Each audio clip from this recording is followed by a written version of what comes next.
jong en ze zijn nog steeds vrijgezel.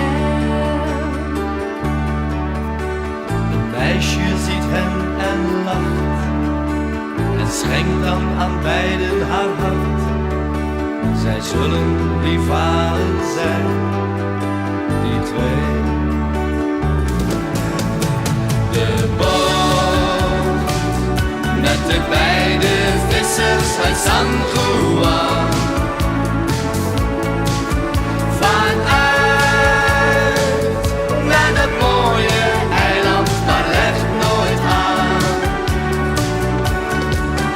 De wind weet alleen wat er toen is gegaan. De boot met de beide vissers uit San Juan.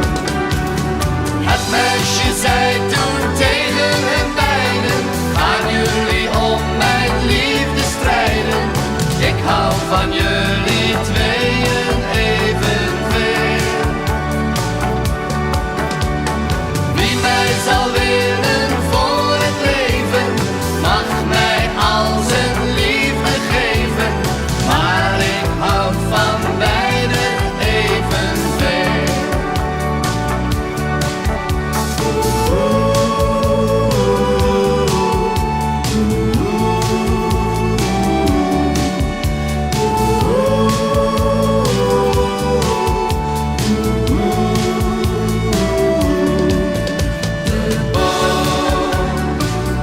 Met de beide vissers uit San Juan